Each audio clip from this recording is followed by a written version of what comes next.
canal universitário de Fortaleza.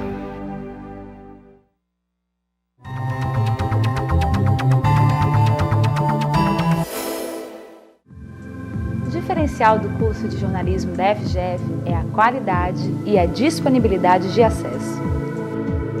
Qualidade porque temos professores capacitados que interagem com os alunos.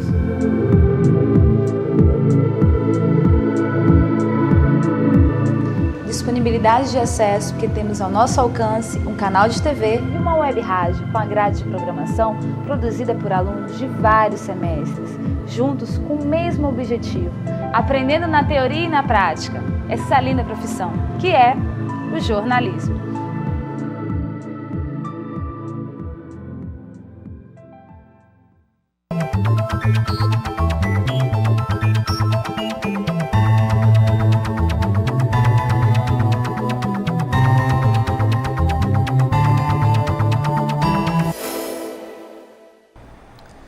Olá! No programa Destaque dessa semana falaremos sobre tecnologia de informática.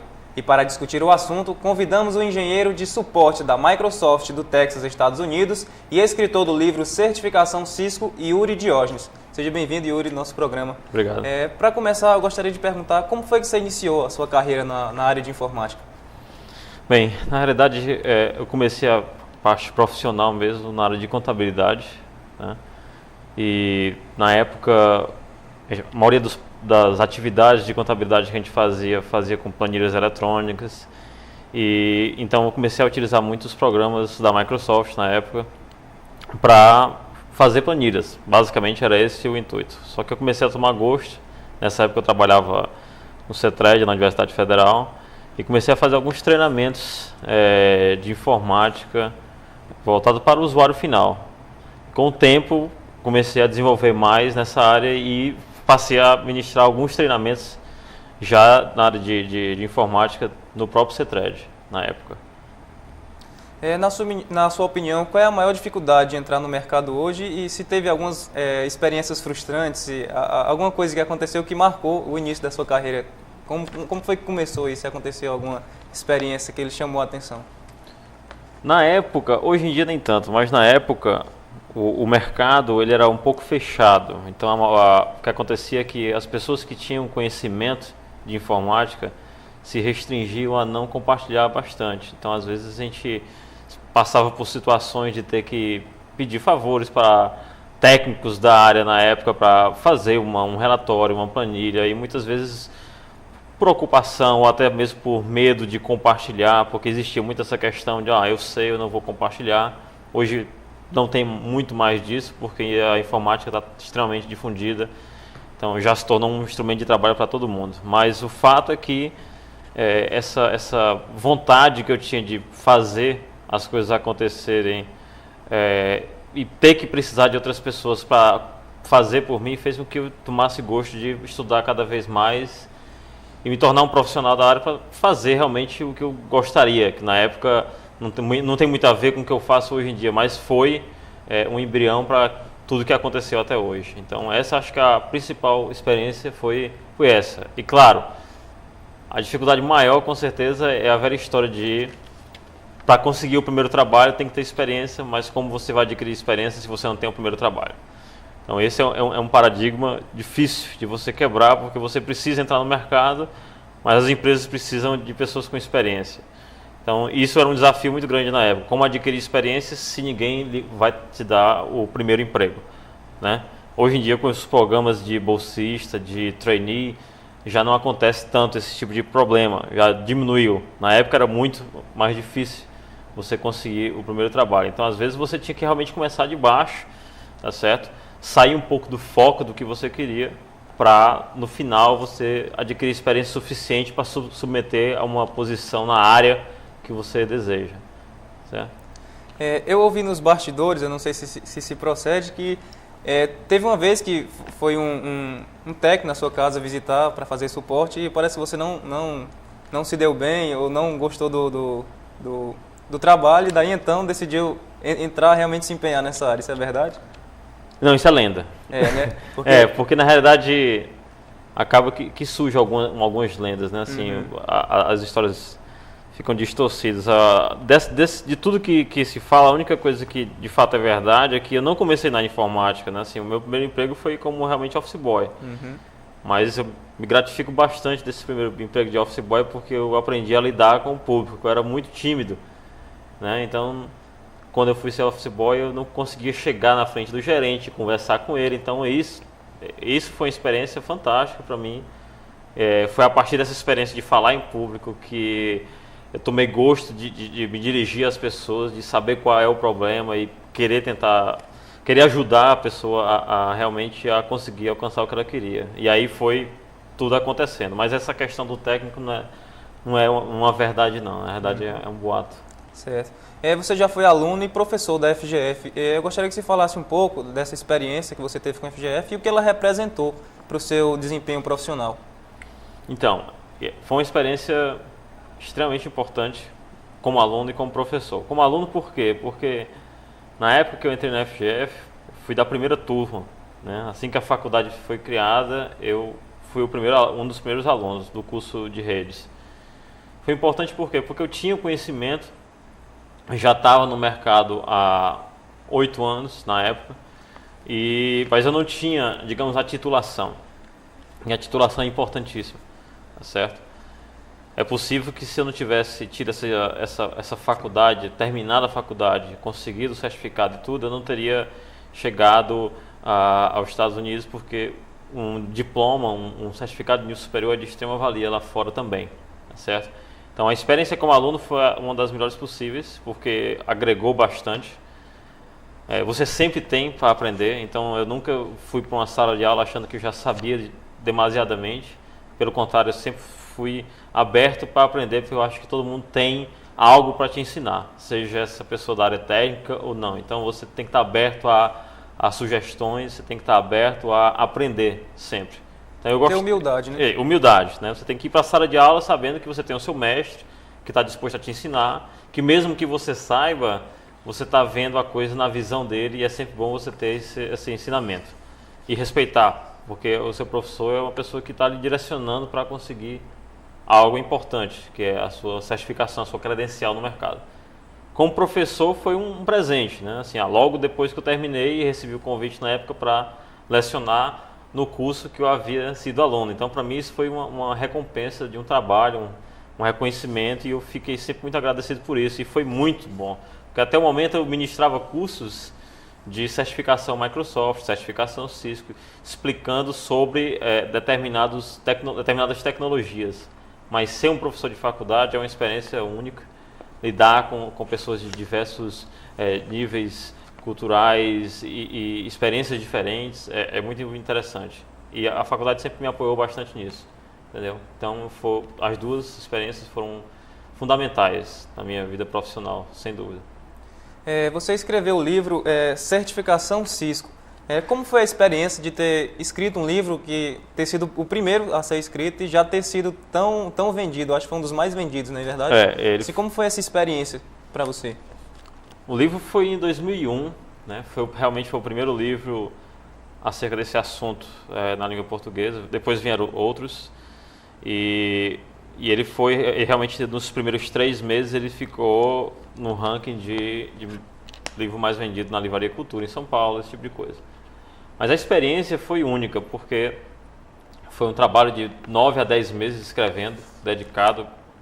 Claro, não podia dedicar todo o meu tempo para isso, né? Tinha que fazer as outras coisas. Mas foi um projeto um tanto que pessoal, um desafio grande, porque não tinha muito material de pesquisa, não tinha muito equipamento para fazer os testes necessários, os laboratórios não tinham muita disponibilidade de emprestar os equipamentos, então foi um desafio grande. Mas o bom de tudo é que eu tomei gosto para escrever, e hoje em dia eu continuo escrevendo nos blogs do time da Microsoft que eu trabalho, escrevo para blogs de outras equipes dentro da Microsoft, então isso me ajudou digamos, aflorou em mim esse dom de realmente ficar escrevendo artigos técnicos, né? Então eu gosto disso. Foi uma experiência difícil, porque quando você coloca um livro no mercado, ele é um filho que você coloca no mercado. Até hoje eu recebo e-mail de dúvidas, sugestões, críticas, então você tem que estar sempre fazendo acompanhamento. Não é só lançar o livro, na verdade você precisa interagir com o leitor, né, dar suporte quando necessário. Eu gostaria agora que você falasse um pouco como é essa experiência de buscar essa carreira no exterior, tá buscando essa carreira fora, assim, como é essa experiência para você? E gostaria que você falasse para as pessoas também, porque para mim, eu pesquisei sobre você, assim, eu achei um exemplo, sabe? Assim, gostaria que você falasse para as pessoas, assim, como é essa experiência, assim, de buscar esse mercado no exterior. A experiência primeiro de morar fora, porque eu acho que a experiência de trabalho ela é importante. Mas quando você sai do Brasil, existe uma diferença cultural muito grande, então tem um impacto muito grande. Então, às vezes você está extremamente preparado tecnicamente, mas às vezes você não está preparado como pessoa para encarar essa mudança de cultura. Então, muita gente não tem sucesso lá fora também por causa de problemas pessoais, não se adaptou ao clima, não se adaptou à cultura, tá certo?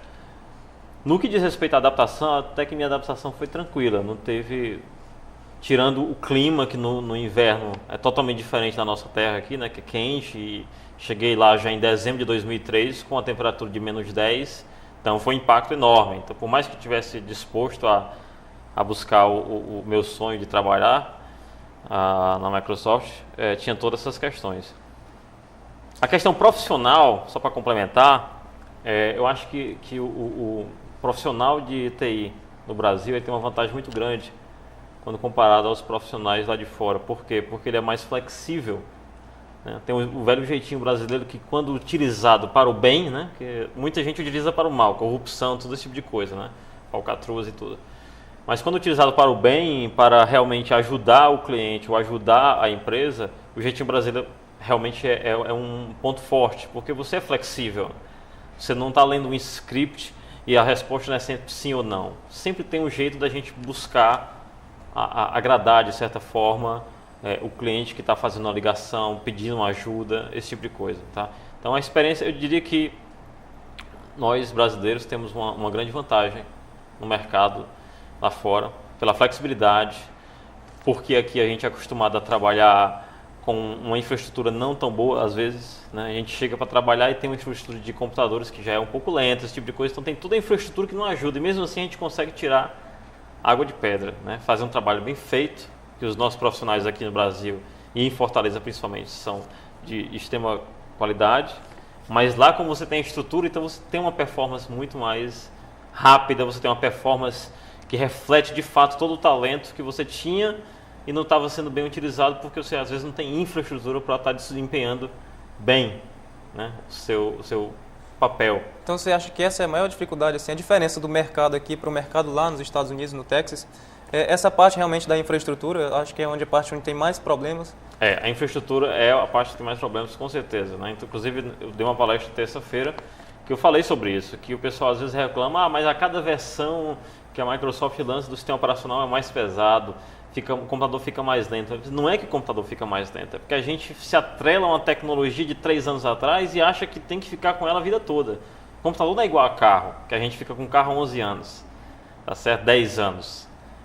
O computador precisa ter feito upgrades no computador, você precisa estar atualizando aquele computador, você não pode ficar com o computador sem atualizar. E esse é um problema cultural, a gente quer utilizar um computador como uma geladeira, como um carro, ficar anos e anos sem atualizar, e aí a gente põe a culpa no novo sistema operacional. Pelo contrário, o novo sistema operacional ele tenta tirar o máximo de recursos do novo hardware. Só que quando a gente fala novo hardware, a gente fala que hardware que foi lançado, tá certo? Então são novas tecnologias que a gente precisa tirar proveito, e para isso a gente precisa de um hardware mais atualizado. Então esse é o ponto principal. Acho que a gente precisa estar focando em melhorar a infraestrutura. Quando a gente tiver uma infraestrutura cabível para o nível dos nossos profissionais, a gente vai poder ter um desempenho melhor desse pessoal no mercado, das empresas e tudo mais. Eu não sei se você pode estar falando assim, mas assim, eu gostaria que você falasse um pouco sobre esse Windows Vista que está entrando no mercado, como é que é, para as pessoas conhecerem um pouco, para ficar as expectativas, se está entrando no mercado, não está. Você gostaria de falar sobre isso? Só sim, com resumidamente. certeza. Resumidamente, o Windows Vista é um sistema operacional da Microsoft que está substituindo o Windows XP, né? E é um sistema operacional que veio realmente, foi uma das maiores mudanças que a Microsoft fez desde o Windows 95, né? No que diz respeito a código. Então é um sistema operacional muito mais seguro, o foco dele é realmente a segurança, tá certo? Então, para o usuário doméstico que tem o seu computador em casa e às vezes fica preocupado em acessar um site de banco, verificar extrato, esse tipo de coisa, existem vários recursos embutidos no sistema operacional que já protegem, digamos assim, o computador de forma com que o usuário não esteja navegando em um site falso. Tá? Então, o foco principal é segurança. Tá certo? Esse é o foco principal do Windows Vista. Fora a segurança, você tem mudanças na interface, tem mudanças no que diz respeito à funcionalidade de rede. Tá? Então, é realmente uma experiência nova, uma experiência muito boa. Na parte de condução, ele vai ser mais fácil de condução? Porque tem outro sistema, tem a Linux, tem o XP, assim, eu acho que ele é mais fácil de se conduzir ou como é que funciona nessa parte? Você está falando no caso da interface? Na parte de manutenção do usuário mesmo. Sim. Parte do usuário. Existe um recurso novo no Windows Vista que é o framework para resolução de problemas, ou seja, a ideia com esse framework o que é? É justamente que o usuário, ao ter um problema, possa interagir diretamente com o sistema operacional para tentar resolver sozinho e evitar ter que ligar para um técnico de suporte para vir resolver. Então, agora as mensagens de erro, por exemplo, elas permitem que você interaja, tá certo? E diga, olha, você tem um determinado problema, você quer que o Windows tente fazer a correção automática desse problema? E aí o sistema tem todo um algoritmo, tudo para tratar o problema internamente e dar para o usuário o retorno dizendo que o problema foi resolvido e que ele faça um novo teste para verificar se de fato o problema foi resolvido. Então, essa parte de interatividade com o usuário final, sem sombra de dúvida, foi melhorada bastante, tá certo? Isso é que é um dos grandes diferenciais também do Vista, que não tinha no XP também. Você começou essa parte no trabalho exterior, a sua saída mesmo para o mercado exterior. Você começou na Dell, não é verdade? Não, na realidade eu fui para a Microsoft como um contrato de 1 ano. Então foi uma aposta, tá certo? Ou seja, eu falei assim, olha, eu tenho 1 ano para conseguir, de certa forma, fazer o meu nome e continuar lá ou sair. Então eu fui com esse contrato de 1 ano, quando deu 8 meses mais ou menos de empresa, eu percebi que eu tinha uma outra chance de me tornar funcionário efetivo em outra grande empresa, que foi no caso a Dell. Então movi para a Dell, tá certo? Lá na Dell eu fiquei 18 meses na parte de suporte a servidores na plataforma Windows, tá certo? Apesar da Dell ser uma empresa de hardware, eles têm também um time de software, tá certo? Que suportam a plataforma de servidores. Então os clientes dos Estados Unidos abriam chamados para que a gente desse suporte aos servidores Windows que eles tinham nas empresas. Então, depois de 18 meses na Dell, aí sim, eu retornei para a Microsoft, surgiu uma chance, eu retornei para a Microsoft como funcionário efetivo. E aí é onde eu estou até agora. Porque, de fato, quando eu saí do Brasil, o meu sonho era ir para a Microsoft. Então, o caminho não foi direto, mas o foco sempre foi estar lá como funcionário, entendeu? Então, acho que essa é a grande coisa, é focar. Foquei naquilo e fiz um arrodeio até chegar naquele ponto. Mas eu sabia que cedo ou tarde eu estaria chegando lá. E quais são os seus planos? Assim, você pretende continuar lá no exterior, desenvolver realmente esse mercado lá e ter esse trabalho de continuidade? Sim, eu pretendo. Não tem uma data certa, digamos, para voltar, né? Eu pretendo ficar lá um bom tempo. Acho que tem muita coisa para explorar no mercado. Lá nos Estados Unidos é um mercado muito bom, muito aberto, tá certo? Ao contrário do que muitos dizem, não tem assim um preconceito quanto profissional de tecnologia da informação que vem de fora. Pelo contrário, é um país que tem bastante pessoas de outros países trabalhando na área de tecnologia lá, entendeu? Então, eu acho que tem bastante coisa para explorar ainda, tem toda uma carreira pela frente que eu pretendo estar fazendo, mas sempre pensando em projetos que eu posso estar fazendo aqui. Então, uma das minhas ideias que eu tenho a própria faculdade, por exemplo, está com um programa de cursos online, né, graduação online. E um dos projetos que a gente tem é que eu me torne um professor virtual, ou seja, para que eu possa ter uma cadeira onde eu seja professor, mas estando lá no exterior. Porque com esse advento da internet e dos cursos online, tá certo? O professor ele é um professor virtual, eu não preciso estar fisicamente aqui. Então eu posso estar lá, me logar no site e fazer a minha aula virtual com meus alunos na sala de aula virtual. Então esse é um projeto que a gente vai estar discutindo também, é possível que aconteça. Tá? Então eu quero continuar lá, mas eu quero continuar de certa forma com um contato no mercado local. Mas já tem algum outro projeto sendo desenvolvido agora, assim como o Windows Vista? Tem algum outro projeto seu ou da Microsoft que já está sendo desenvolvido aqui para chegar aqui no Brasil? Porque muitas vezes é lançado, mas chega no Brasil depois de vários anos. Como é mais ou menos isso? Porque as pessoas veem esse lançamento de novos programas, de novas tecnologias, mas às vezes chega no Brasil atrasado. Gostaria que você falasse um pouco sobre isso. E isso é uma coisa que de fato acontecia bastante, mas agora já melhorou muito, tá? Os grandes lançamentos, eles acontecem em cadeia mundial, né? Quando saiu o Vista, ele saiu para todos, tá certo? Provavelmente no ano que vem, nós não temos data, não sei a data ainda, mas vão ter outros lançamentos grandes que vão acontecer a nível mundial também. Claro que existem alguns projetos piloto que realmente são testados primeiramente nos Estados Unidos, até mesmo pela questão de infraestrutura, por exemplo. Por exemplo, a Microsoft tem um projeto lá que é o IPTV, que é para você assistir ter uma televisão com internet embutida. Tá? O IPTV, por exemplo, tem projetos pilotos lá no Texas, tá certo? Em várias cidades do Texas, como em Houston, San Antonio, Dallas, mas é uma coisa que ainda não saiu dos Estados Unidos, porque a infraestrutura lá é muito boa, tá certo? Então, as redes são muito rápidas, a internet, o provedor, é tudo bem diferente nessa questão de infraestrutura. A minha internet em casa, eu tenho 4 megabits em casa, enquanto que aqui, minha mãe tem em casa 256 kbps, entendeu? E eu pago basicamente o que ela paga aqui quase. Então a infraestrutura é o grande diferencial, por isso que a coisa anda mais rápido. Então o que não é lançado, digamos, os grandes lançamentos não são realmente propagados digamos, real time, né? Você não é lançado lá e lançado aqui ao mesmo tempo, muitas vezes porque é preciso preparar o mercado para receber aquele lançamento. Não adianta lançar se o mercado não vai absorver. Certo, eu gostaria que você finalizasse com algumas dicas de disciplina e planejamento profissional para as pessoas que estão começando, estão querendo engajar essa carreira mesmo na área de informática, de tecnologia e como elas podem se preparar para isso. Certo. Bem, essa aqui é para você, né? Essa é para quem está em casa. Exatamente. Né?